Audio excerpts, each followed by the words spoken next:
I'm going to show you the stats of two different players in their third season, and I want you gentlemen to notice a pattern, and let's see how this goes. Player 1 averaged 21, 9, and 6 while shooting 59% from the field, and he's also on a contending team right now. And player 2 averaged about 19, 11, and 6, shooting about 50% from the field, yet his team was only the 9th seed. Now, I also want to mention that both players are centers, and both do have similar playstyles. So, who am I talking about? I'm going to start with player 2 this time, and player 2 is Nikola Jokic in just his third season in the NBA. Despite him being a late second round pick when he was drafted and being literally drafted during a Taco Bell commercial, Jokic was already starting to prove in just his third season that he was not your average NBA center. So that begs the question, who is player 1? Player 1 is none other than Alperen Sengun. Sengun is a player that a whole lot of people haven't talked about up until pretty recently because they've seen the comparisons to Nikola Jokic. And as crazy as this might sound, I think he has potential to be better than Jokic in the long run. Now, I want to point out the fact that Sengun is having a little bit of a jump this year. Last season, he was averaging about 15 points per game, around the same efficiency, but this year he's scoring more. That's probably because he's getting more opportunities. This Rockets team is way different compared to last season. For one, the arrival of Fred VanVleet, Dylan Brooks in free agency, that was big. All the young guys they drafted and players like Jalen Green starting to develop even better than before. Not to mention the head coaching change in Ime Udoka, that has really set the tone of this entire team. Like, not only has the roster changed, but the mentality, the aura of this team, it has changed completely. And I think the Rockets are starting to realize no matter how many moves they're going to make, they have to build around Sengun. He is the future of this team. I think last season, some people kind of started to notice how good Sengun could be. The problem was with the coaching, they weren't really trying to develop the team through him, which honestly, I think that's fair. Because we live in an NBA world where it's not common for the center to be the best player on the team and they actually win. I mean, seeing Nikola Jokic break that barrier by winning his first NBA championship, I think it's going to set a new standard in the NBA where centers can be the best player on your team. Yeah, it's not going to be like the old days where you got these big dominant guys that are just driving to the paint and bullying everyone. They're going to be centers and point guards in some ways. They're going to be players and create opportunities for their teammates and control the entire offense like a quarterback. The difference is they're mostly going to be hiding in the paint and kind of just working in the post. Yet they can do just about everything while being in one of the most vulnerable positions on the court. Of course, as a center, Sengun is very good inside the post. I don't think that's even a question. I know with some centers, they have struggles using like both hands, but Sengun is very good at using his left and his right to create opportunities. I think Sengun has one of the best post bags that the NBA has to see, and especially for someone that is his age and is able to develop that quick, I think it's impressive. You gotta remember, Sengun is not from here, and over there, overseas, they teach basketball a whole lot differently. While there are a lot of American big men that can shoot the ball pretty efficiently while in college, and even if they go to like the G League Ignite, most big men overseas are trying to work on, well, what they can do inside the post, because that's where big men are traditionally supposed to be. But instead of old big men where they're just chilling in the paint and of course being good at defense on that side, they're learning the fundamentals about every single part of the game, which is why I do believe we're seeing this brand new era of centers that can do just about everything. Now, going back to Sengun specifically, I do think he could work on his shooting, but he doesn't really have to be a three-point shooter. But honestly, would you rather have Sengun consistently pull up from three when there are other plays that can be made, or would you rather have him draw attention and get better shots for his teammates? Because what I've noticed with Sengun's game is he has a lot of people that are drawn to him. And by the way, let me be clear, I'm not saying that Sengun just cannot shoot the three ball whatsoever. Now, yes, it is on only 2.2 attempts per game, so he's not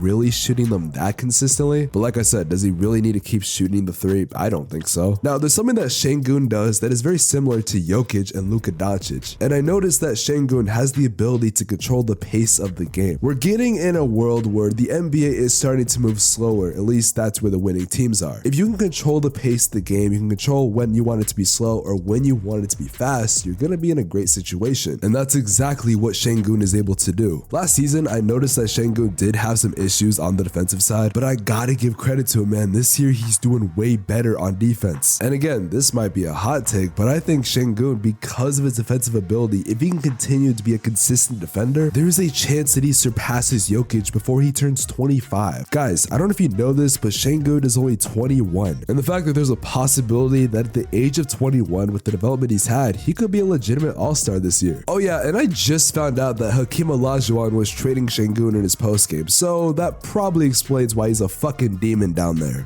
I feel like Sengun provides a lot more to the league, and I just love the future of this guy. And if you're a Rockets fan, I don't think you should be thinking about Jalen Green as the franchise player. I think Sengun is the person that needs to be considered your franchise player. I remember last year, a lot of people were talking about Jalen Green in a negative way, and I could understand it because people thought, oh, this Rockets Rockets team, they're nothing but an AAU team. But I remember a lot of people, including myself, were saying the only bright spot they saw on this team was Sengun, and I'm gonna stand by that. However, now that we have a completely different Rockets team, one that I think could actually contend when it matters most, I do think Sengun should be the vital part of this team. Now, I think we need to ask ourselves, okay, but Spex, you know, he's a good player, we've known this, but why now is he blowing up as a player? Well, I think it's probably because of Ime Udoka. This man, he's very important to this equation. Steven Silas was not a good coach, I'm sorry, he just was not. Ime is obviously a pretty good coach, a horny one, but a good coach. And the way Udoka is utilizing Sengun is the way you're supposed to utilize him. He's being used in a lot of pick and roll situations, and the offense seems to revolve around him. Now, let me clarify two things. Number one, when I say the offense revolves around him, I don't mean like a guard where it's like, okay, this is our number one option, he's gonna shoot the most shots. By revolving around him, I mean the offense is basically built around him. And I guess that's where I have to clarify thing number two. When I mean the pick and roll, it's not your average pick and roll. It's a pick and roll that goes into a whole other set of offense that has so many opportunities built into it. He'll command your attention and he knows exactly where to find your weakness in the defense. He'll pinpoint the exact issue that you have and he's going to use it to his advantage, whether it's for him to score or him to dish it out to his teammates or just to create more opportunities and more spacing. Like, you gotta love it, man. The sky is the limit for Sengun, and I do feel like early in his career, a lot of people kind of doubted him. They didn't expect much from him, but I think we're finally starting to see it. These overseas guys, man, they are not something to be joked around about. I mean, this guy was drafted with the 16th overall pick. Mind you, this was the same draft as Jalen Green, a guy taken 14 spots earlier. And it turns out there might be a guy that was taken in the mid-first round that's better than the guys in the lottery. Now, I will say, there's a part of me that thinks that Houston really was invested into Sengun when they drafted him, like they saw potential. Because if you guys didn't know, they actually traded up with OKC, which I know, OKC trading down, who would have thought of that? But the Rockets traded up to 16 to actually get Sengun. And honestly, it looks like it's starting to pay off. I can't promise you that Sengun's gonna make the All-Star team or an All-NBA team or the Rockets are gonna win the finals this year. But I can promise you that Sengun is the cornerstone of this team and the team is gonna be set up for years to come just because of him. This Rockets team is not that same AU ball club we saw last year where you had people like Jalen Green and a certain guy whose name I will not say, basically just shooting a bunch of shots trying to make highlights. No, the culture has completely changed, and that's because of Ime Udoka and the coaching and the mindset that he's brought. But I won't lie, the locker room, it looks like it's in a great situation, and these guys, these players that are up here being leaders, I love it. And Sengun, man, you got a special team around you, so I'm genuinely excited to see what the Rockets can do this year. But I'm also kind of interested to see if Sengun can make the All-Star team. I think there's a real possibility. I won't lie to y'all, I've been waiting to make a Rockets video this year, and this is the first one, and I don't think it's going to be the last. Also, you can probably tell my voice is kind of off. That's because I've been sick for the past couple days, and I didn't even say anything until like yesterday. My voice is not 100%. It still sounds pretty off, but only now could I finally start recording. And of course, you know I had to talk about Sengun, man. Also, we just dropped a brand new episode on the starting five. We're back on that finally. Yo, everything, man. We're getting ready for one hell of a fucking end to the year, boys. Also, we're about to hit 20K, so subscribe if you have not already. But gentlemen, I think you guys are gonna enjoy the last video I made about the Phoenix Suns, which that's actually starting to come true as they've won 4 straight. Click the video on the screen right here or check out the podcast on the right.